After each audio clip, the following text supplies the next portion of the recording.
My wife was furious. I got a promotion after exposing her affair with my boss to the CEO.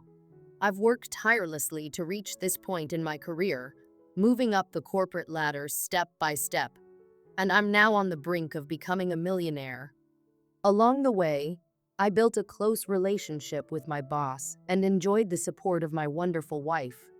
Life was good until I discovered my wife was cheating on me.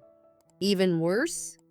The promotions I'd been receiving weren't just due to my hard work, they were influenced by her affair with my boss. The whole situation took a dramatic turn when I decided to expose their affair at a major company event, attended by every employee, including the billionaire owner of the company. It's been a whirlwind ever since. Hello, my name is John, and I'm in a particularly challenging phase of my life. Growing up as an only child, I was blessed to witness the love between my parents. My father worked as an office clerk, and though we didn't have much, we managed. We had a house which my mom inherited, and while we weren't wealthy, we were happy. I received a scholarship to attend one of the top colleges, an accomplishment that made my parents incredibly proud. At 18, I left home, filled with ambition and a desire to make a better life for myself and my future family. In college, I quickly realized the importance of money. My classmates seemed to have it all: access to exclusive clubs, fancy cars, and the latest gadgets. My modest background limited me, but it fueled my determination.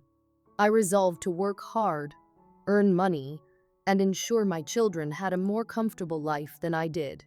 My dedication paid off, and I secured a well-paying job with a major corporation. After a year, I was promoted and rented my own apartment in New York. During this time, I met Sarah, my next-door neighbor, who was stunning and kind. We hit it off, and soon we were dating. After another promotion and becoming head of my department, I proposed, and she said yes. We had a beautiful summer wedding, surrounded by family and friends. For the next 2 years, I threw myself into my career, aiming to secure a stable future for Sarah and any family we'd build together. Sarah was incredibly supportive. She never complained about my busy schedule, and we shared the same dreams of building a life together. Despite our hectic lives, with her pursuing her passion for fashion design, we always found time for each other. We even grew close to my boss, Mike, and his wife, Emily, often spending weekends with them. One evening, I was excited to talk to Sarah about finally starting a family. But that night, she didn't come home. At first, I didn't think much of it, but her late nights became more frequent, and a sense of unease crept in. I tried to talk to her, but she was evasive, brushing off my questions. One night, I went to her office to surprise her, only to find it empty. When I called, she claimed to be working late, with music playing faintly in the background, a clear lie. Doubt flooded my mind, and I feared the worst. Still, I needed proof. I decided to follow her one day. She left around noon, driving to her office as usual. Hours passed before I saw Mike pull up in his car. To my horror, they shared a quick kiss before driving off together. My wife was having an affair with my boss. Update 1. Confronting reality. A week has passed since I discovered the affair, and I've been drowning in emotions. Part of me wanted to confront Sarah right away, but I hesitated, not wanting to risk my job. I couldn't understand how, after only 2 years of marriage, she could betray me like this. Some of you suggested reaching out to Emily, Mike's wife, and after some thought, I decided to give it a shot. I arranged to meet Emily and told her everything.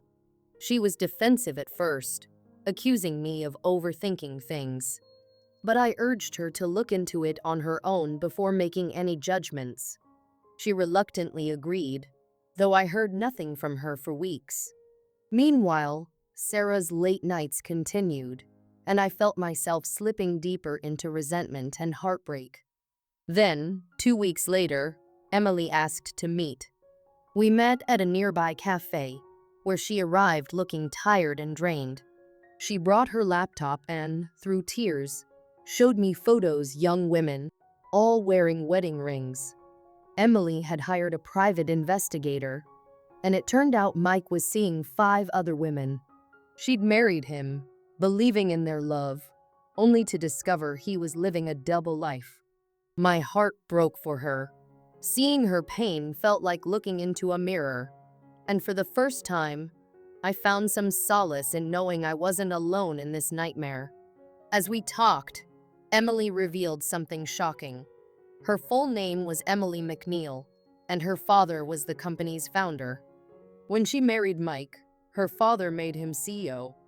Mike had built his success on her family's trust. She assured me my job was safe, and even offered me a promotion if I helped her expose Mike and push for a divorce. We both agreed that neither of us wanted to give a cent to our unfaithful spouses. Together, we planned to meet the following Monday to figure out our next steps. That night, I returned home to find Sarah waiting with a carefully prepared dinner. She smiled, urging me to join her at the table. I went along, hiding my heartbreak behind forced laughter, knowing that this act was just a small step toward uncovering the truth. Final update over the past month. Emily and I met every Monday, carefully planning each step. Thanks to all of you who reached out with support. It's helped me more than you know. It's been hard pretending, sharing meals and laughter with someone who betrayed me so deeply. But your encouragement has reminded me that I deserve a partner who respects and loves me. The time to reveal the truth is almost here. I don't know what will happen next, but I'm ready to rebuild my life this time, with people I can truly trust. Yesterday, at our final meeting, we decided the perfect time to expose them would be the upcoming office event. Ironically, I was a candidate for Employee of the Year, and Emily would be presenting the award. She wanted her family there, and I just wanted Sarah to feel the consequences of her actions. When the day arrived, the venue buzzed with energy. My heart raced as I saw Sarah, Emily, and Mike all under the same roof. Emily took the stage to present awards, and when my name was called for Employee of the Year, I knew it was showtime. With a smile, Emily handed me the award and the microphone. "It's showtime," I whispered. Just then, the projector went dark, and the spotlight moved to Sarah. I began my speech. "This award goes to my loving wife for her unwavering support in helping me excel at my job. She's my boss's favorite in more ways than one." As I finished, images of Sarah and Mike began flashing on the projector behind me. Shocked gasps and whispers filled the room as guests turned their attention between Sarah and Mike. Emily grabbed the microphone, her voice strong as she confronted Mike. "I will expose you, Mike." Her father, Joshua McConnell, the company's founder, was there, visibly furious. He promptly canceled the event, asking guests to leave. In the ensuing silence, Mr. McConnell unleashed his fury at Mike, vowing to end his career. Mike looked shell-shocked, and Sarah couldn't bring herself to meet my gaze. After 15 minutes of watching her squirm, I left. Back home, I broke down. My life was in ruins, my dreams shattered. I was on the brink of divorcing my wife after only one anniversary. Even though I had no pity for Sarah, I was left wondering how it all went so wrong. Over the next few months, Emily and I moved forward with our divorces. At our first court hearing, our lawyers chosen by Mr. McConnell presented all the evidence, leaving no room for Sarah and Mike to defend themselves. Mr. McConnell took it a step further, ensuring that Mike was removed from the company and stripped of any future employment prospects in the field. Mike and Sarah were even ordered to compensate us for the distress they'd caused, unable to claim anything from our joint assets. Afterward, Sarah sent me a message. apologizing and expressing regret. She mentioned plans to move out of town. News channels covered the story, and soon all of New York knew what had happened. Months have passed since I last posted. This will be my final update. This chapter of my life is finally closed. And while it's painful, I know I made the right decision. Thank you to everyone who supported me. Your words made me believe I wasn't a bad person, just someone deeply hurt, trying to rebuild. It wasn't the life I'd envisioned with my wife, but in the end, I believed she got what she deserved. I took over Mike's managerial position just as Sarah had promised. And though it wasn't easy returning to that office, where my personal life became a source of ridicule, I stayed focused on my career. Despite everything, I held on to my belief in love and loyalty, hoping I'd someday find the woman I truly deserved. I didn't know what happened to Mike, just heard he'd left town too. Alright, that's the end of story 1. Now, let's dive into another exciting one. This next story isn't mine, but one a friend of mine, who lives in the USA, shared with me. He gave me permission to tell his story online, and I'll narrate it as if it happened to me, with some details changed to protect privacy. I was living with my girlfriend, Karen, and my old grade school buddy, Jake, a sales rep. We rented a place just outside a well-known U.S. city. I was in my late 20s and out of a job after the bar I worked at shut down. Jake, recognizing my situation, told me his girlfriend, Jill, had recently bought a motel with a kitchen and was looking for help. I was all in, especially since Karen wasn't working. Bills were stacking up, and our health insurance premiums were overdue. I called Jill, and after a quick introduction and some skill testing, rewiring an outlet, unclogging a sink, and chatting about liquor laws, she hired me. At first, it was mostly prep work, getting the place ready for business. Jill thought it would just be painting and new fixtures, but the wiring was a disaster and needed a full redo. My dad, who was between contracts, stepped in with leftover materials, saving Jill a ton. For his labor, he only asked for a steak and a beer on Fridays. After 3 weeks, the rewiring was done, under budget, and up to code. Jill and I spent the next couple of months painting rooms and cleaning, with Jake occasionally offering help only to duck out after a few minutes, claiming he had sales calls. Jill worked late almost every night. This was her dream, and I respected that. In my free time, I restored old furniture, making the place feel polished by the time we opened 6 months later. Once business picked up, Jill managed the place and ran the kitchen, while I took on various roles: kitchen work, bar duties, maintenance. A year went by smoothly. The business was profitable. My dad enjoyed his weekly steak and beer. Karen seemed happy, and Jake was still doing his sales gig. Then, one day, everything changed. I'd left work early after feeling sick. When I pulled into the driveway, I noticed Jake's car but thought nothing of it since he lived with us. But when I walked inside, there it was, Karen and Jake on the couch, wrapped up in each other. Jake grabbed his pants and bolted out the back. Karen and I had a screaming match that lasted late into the night, with her trying to blame me, saying I was never home and was too close to Jill, even though we were strictly professional. The next morning, I told Karen she could keep the rental and the furniture. I'd return later for my tools. When I came back, I found an unfamiliar bag under my workbench full of small, suspicious tablets. It all clicked. Jake's sales job was just a cover for selling party pills. I guessed he'd been giving Karen some of these, maybe even for their time together. Instead of just being angry, I decided to use it for payback. I took half the cash I found, hid one bag of pills in Jake's trunk, and disposed of the rest down a storm drain. Then, I made an anonymous call to the police.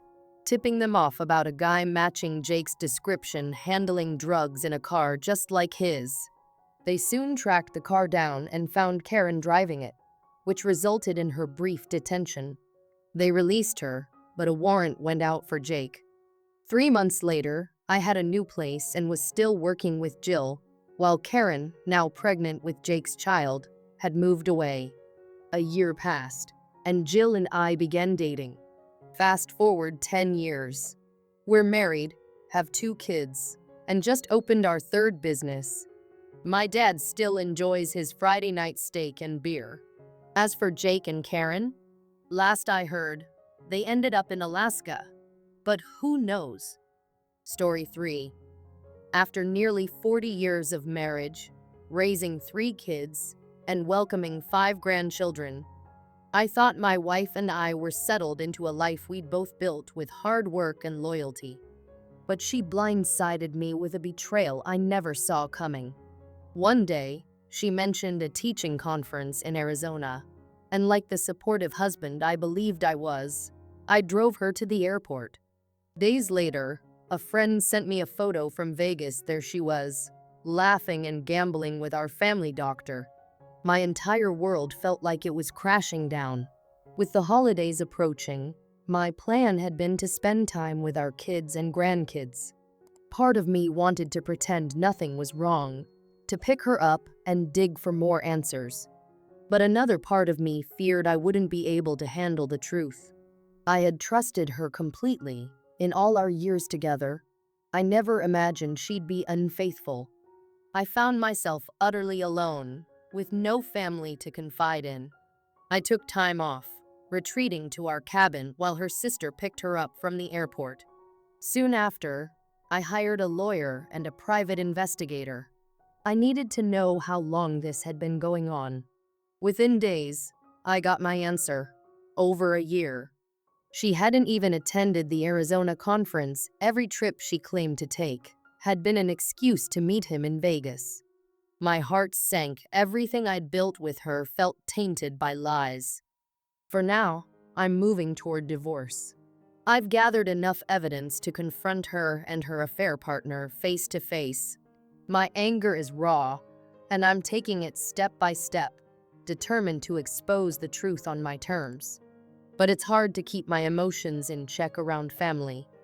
With Christmas approaching, I still hosted our family's holiday gathering, managing to mask my pain.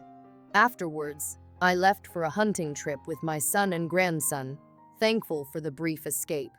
In the meantime, I gave the house code to the private investigator who, with a night expert, retrieved her texts from iCloud. We've arranged a meeting with my attorney to review everything. Until then, I'm holding back, but each day that passes is a struggle. Update. On Christmas, I made the difficult choice to confront her, instructing her to write a full account of her affair. I told her that any lies or inconsistencies would make reconciliation impossible.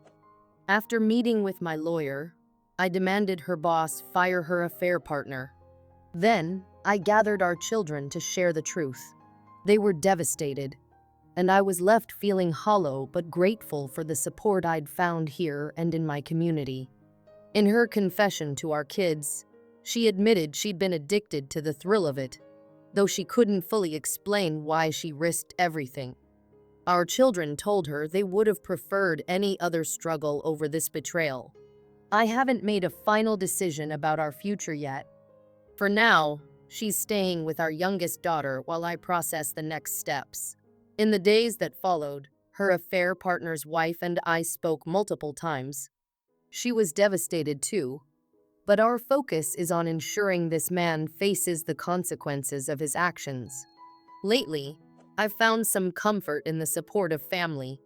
Spending time with my sister-in-law, who has been an anchor through this turmoil, has reminded me of what's truly important. She's encouraged me to keep going and has even brought laughter back into my days. I'm holding off on divorce until I'm absolutely sure it's not a decision I want to make lightly. Just as I started to find my footing, my wife's health took a turn. She ended up in the hospital with dehydration and poor kidney function, and her psychiatric evaluation revealed a psychotic break. The experience has been surreal. She was confused, imagining we'd been in a car crash and that she'd missed my funeral. She's now in a specialized mental health facility where she'll stay under observation for the next 10 days. My family has rallied around me. Sparky, my sister-in-law, arranged for me to see a psychologist, and she's been a constant source of support, even helping me keep things lighthearted. Her caring gestures, like surprising me with new clothes and making sure I'm well fed, have helped me cope in ways I didn't expect. This journey has been a whirlwind of emotions, anger, sadness, and sometimes even humor. Writing down my thoughts, sharing them here, and receiving kindness from strangers has been a lifeline. I don't know what's next, but I feel better prepared to face it, knowing I'm not truly alone. Final update. I got home Thursday night. The session with the psychologist didn't go great, honestly. I was pretty angry and uncomfortable discussing the details of my wife's affair. I had to go to work Friday for a contract meeting, but afterward, I met with my kids to discuss my wife's care plan. I made it clear that her recovery is not my responsibility and that I won't be part of any family therapy sessions. I agreed to hold off on filing for divorce for 6 months. I went to church on Sunday, sitting in our usual spot from the last 40 years. The affair partner's family didn't show up, and frankly, I didn't ask about them. Today, I met with a psychologist my pastor recommended. I recently had a meaningful meeting with a new counselor. He's 74 years old and works part-time from an office behind his house. He laid out his goals for our sessions, and I agreed to follow his approach. I find him likable and easy to talk to, so we decided on weekly sessions. This Wednesday, I'll have a state medical board examiner's office investigator at my office, following a complaint from my attorney against the affair partner. I'll need to give a sworn deposition about the affair, and each step I'm forced to take because of it stirs up my resentment. While I don't think she's pretending to have a mental breakdown, it's difficult for me to feel sympathetic. Here's a quick update on the situation, since I haven't posted in a while. Not much has changed lately. My wife is still in treatment and has agreed to stay for a full 30 days. While she's making progress, my kids and I feel that extended inpatient care would be beneficial. I haven't spoken to her directly since December 27th. She accessed her retirement account to cover treatment costs. I've yet to sit down with my mother-in-law. She and her daughters visited my wife recently, but I've kept my distance. I sent her a text saying I'd reach out when I was ready, though she has called a few times to check on me. She's understandably sad, but holding up. There's no new update on the affair partner, but his house is up for sale. I'm not sure if they're still together or not. In the meantime, I've had 2 counseling sessions, which I find surprisingly helpful. I'm looking forward to the Monday meetings. They've been a positive outlet. The gossip about the affair is spreading, but I still go to church and hold my head high, even though her actions are embarrassing. My kids and grandkids are doing well, and I'm keeping busy with work and managing my son's re-election campaign. I've noticed lately that I'm more aware of attractive women. I'm not sure if this is good or bad, just something I've observed. Final update. My wife was discharged from the hospital on Tuesday and moved into a rental property owned by my company. It's an older house, but I had it fully renovated. I still haven't spoken to her since December 27th. She wrote me 2 letters expressing remorse and asking for forgiveness. I told my kids I'd read them and that we'll talk about our past and future when I'm ready. With my daughter's help, we set up a comfortable place for her in my house. We moved some furniture around and even bought new pieces to make the space feel welcoming. Our longtime housekeeper has been there daily to help.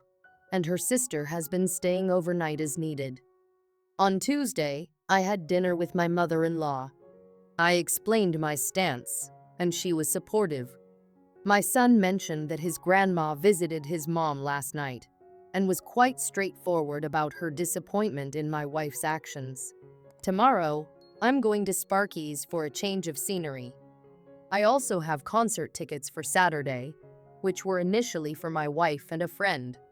Her friend had to back out due to a co-worker's funeral, so I'll be taking a flight to North Carolina tomorrow afternoon and returning Sunday.